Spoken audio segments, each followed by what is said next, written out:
Hello, friends. Welcome to the Achieve Your Goals podcast. I'm your host, Hal Elrod, and in today's episode, we are examining advice that we've all heard, but is it good advice? And that advice is cut toxic people out of your life. Now, that might sound callous, or it might sound empowering, and sometimes I do think it's necessary to protect our well-being. But what if that advice isn't complete? What if it isn't the whole story? What if there's a way to differentiate between truly toxic people, those who intentionally or repeatedly cause harm, those who thrive on manipulation, control, and negativity?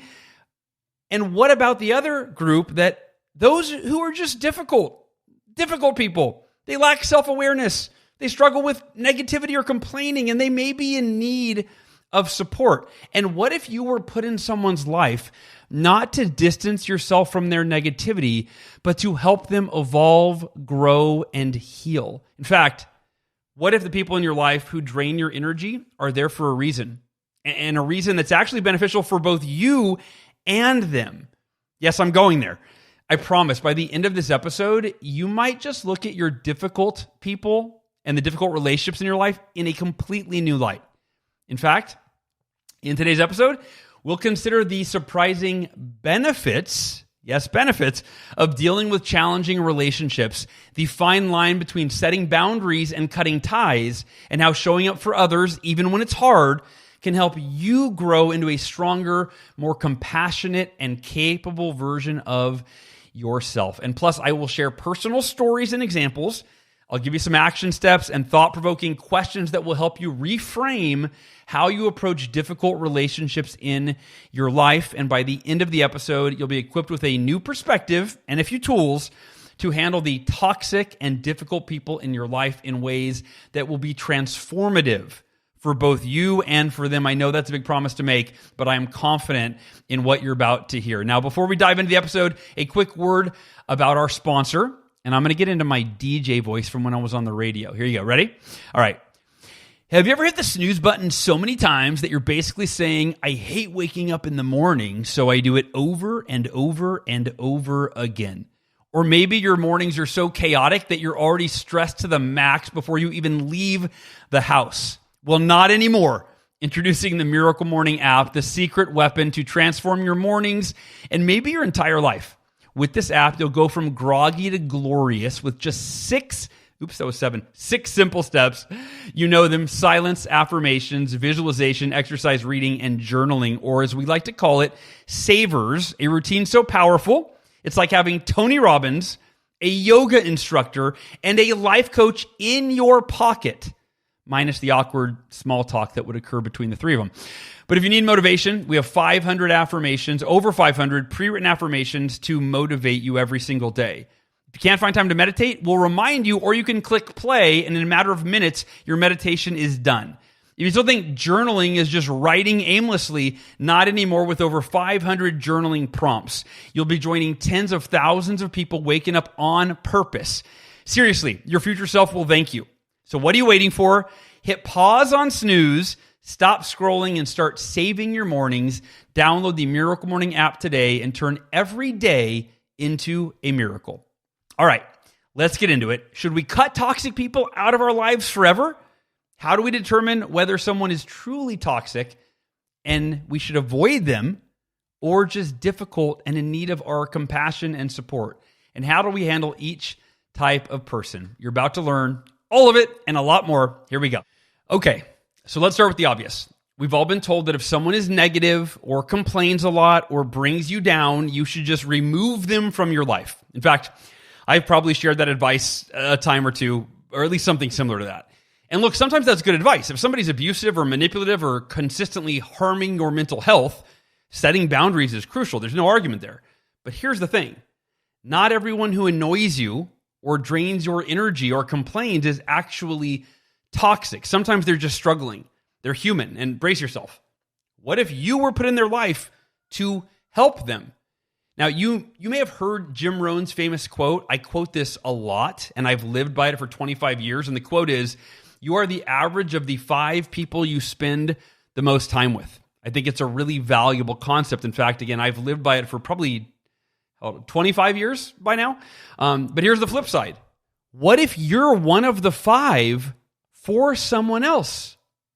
Think about that for a second. What if your strength, your patience, and example are exactly what they need to see what's possible in their own life?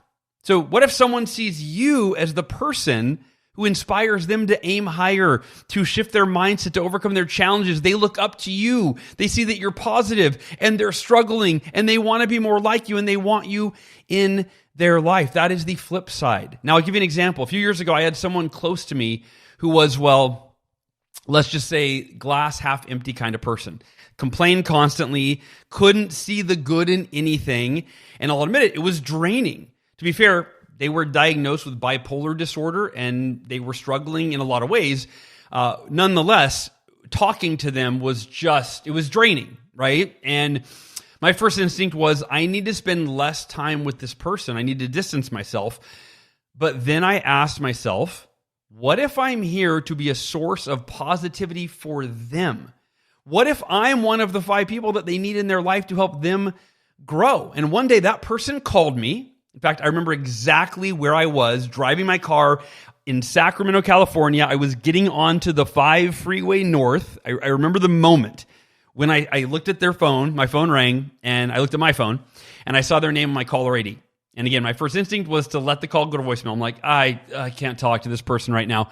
And then I remembered, wait, how can I add value for them? Maybe they're calling because they need me.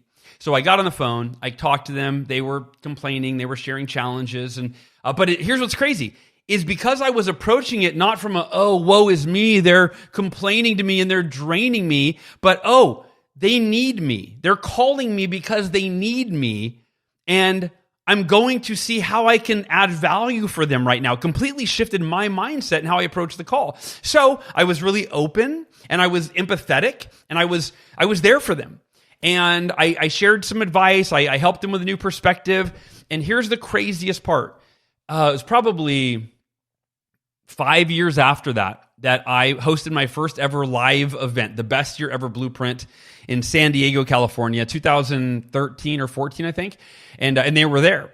And I invited them I just gave them a free ticket. I knew they needed some positive energy in their life. Still that much later. And they showed up to the event and they pulled me aside in the lobby and they said, Hal, you probably don't remember this. And interesting enough, it's the exact story I just told you, but it's their side of it. So I totally remembered it. I was like, no, that was like a defining moment in my life where I realized that my purpose is to add value for other people, whether I feel like it or not. It was a real defining moment in my life. But they said, Hal, I was thinking about suicide that day. I was contemplating committing suicide. I was the closest I'd ever been. I was playing out how I would do it. And you were the most positive person I know. So they said I called you to, I guess deep down I was hoping you would say something that would save my life. And you did. They said the advice you gave me, the perspective you shared, it changed my perspective. And they said, I decided, I'm not going to commit suicide. My life is worth living. There's hope for my future. And y'all, think about that. Because I applied the advice that I'm sharing in today's episode, it might have saved that person's life. And that's a dramatic, profound example, right? I mean, you might not save somebody's life, but you could change somebody's life. You could help somebody, right? And, Dr. Brené Brown says that we are wired for connection. And think about this.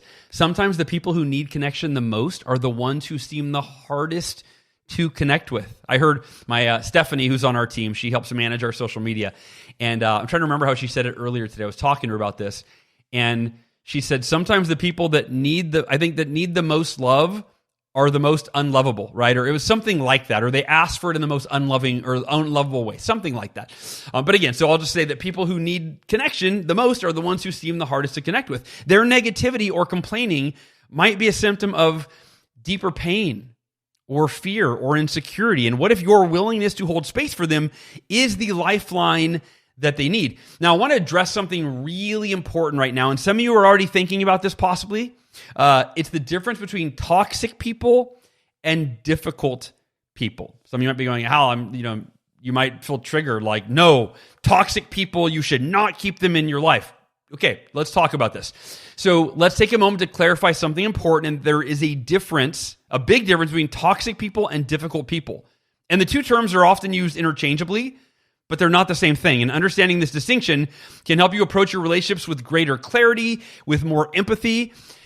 Here's the difference. So toxic people are individuals who intentionally or repeatedly cause harm, whether it's emotional or mental or even physical. Toxic people thrive on manipulation, on control, negativity. They drain your energy, and this is important. They ignore boundaries, and they often show little regard for how their actions affect other people. Think of someone who consistently or constantly belittles you, gaslights you, or brings chaos into your life on purpose. They thrive on it. And so, yes, with toxic people, the best move is usually to set firm boundaries or in some cases walk away altogether.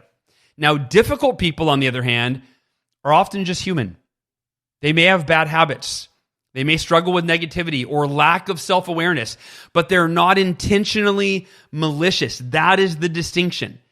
Difficult people can be overly critical, overly pessimistic, or just plain stubborn, but their behavior is usually rooted in their struggles, not in a desire to harm others. Therein lies the fundamental difference. And these are the people who might actually benefit from your patience, your compassion, your leadership, your love. Here's an example. Imagine a coworker who's always negative during meetings. If they're toxic, they might sabotage your work or spread harmful gossip about you. But if they're simply difficult, they might just be overwhelmed, insecure, or unaware of how their attitude impacts others. One requires distance for your own well-being. The other might require a little extra understanding and empathy to bring out the best in that person.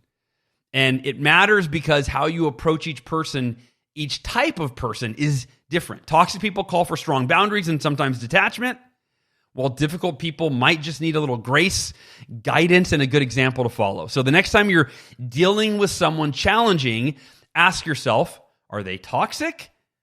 Are they malicious? Are they intentionally trying to create destruction in my life?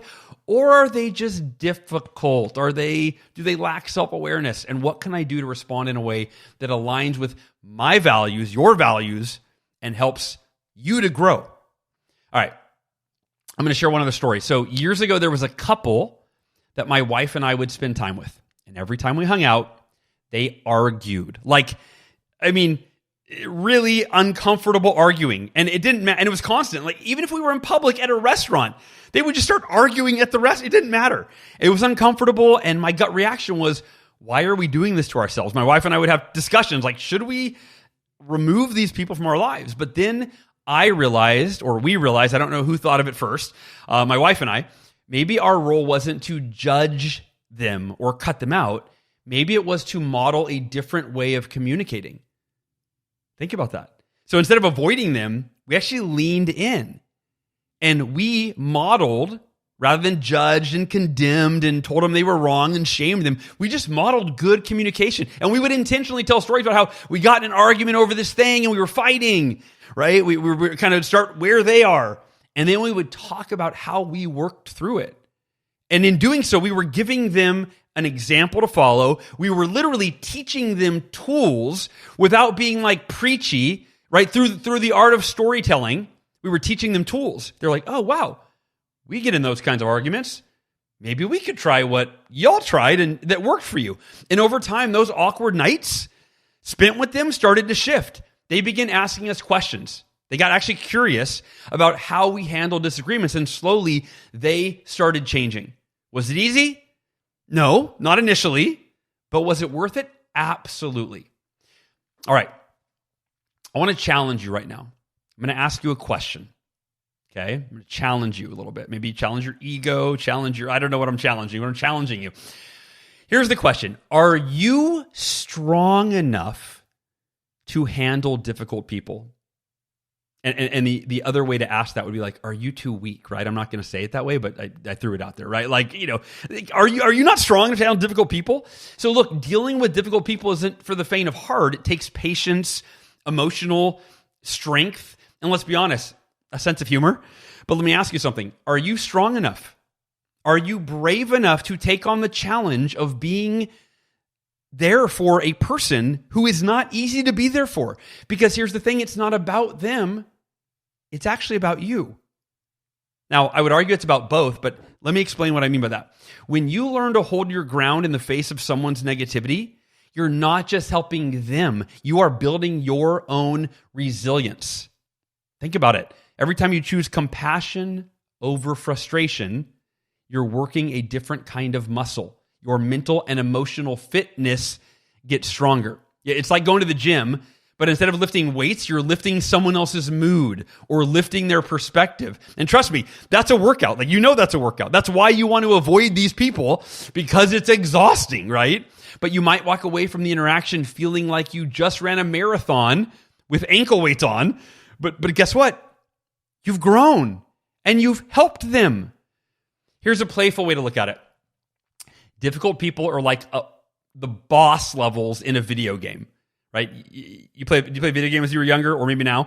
You know, the ones that test every skill you've learned so far when you get to the boss at the end of a level, and you can't skip them if you want to win, right? You can't skip them when you win the game. They're there to help you level up. So next time you find yourself face to face with someone who's impossible to please or endlessly complains, ask yourself, am I going to give up on this level? Or am I going to show up, learn, the strategy, or utilize my skills, rise to the occasion, and come out stronger on the other side? And let's not forget the benefits. When you learn to navigate challenging relationships, you're not just helping that one person, you're setting yourself up for success in every area of your life.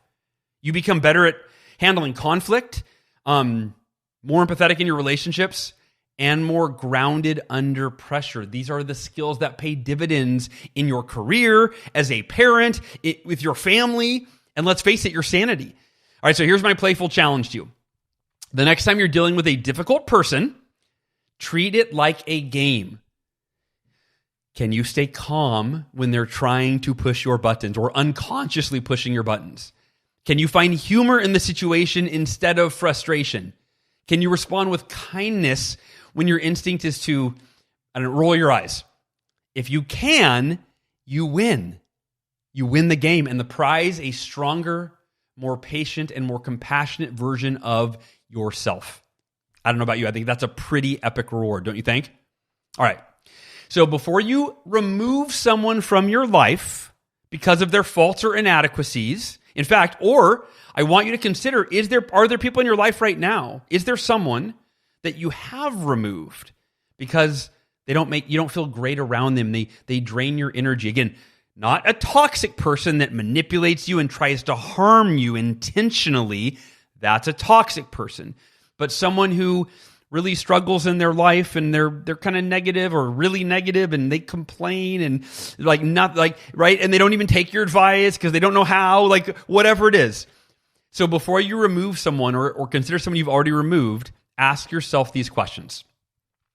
Number one, am I strong enough to be a source of light for this person who is struggling?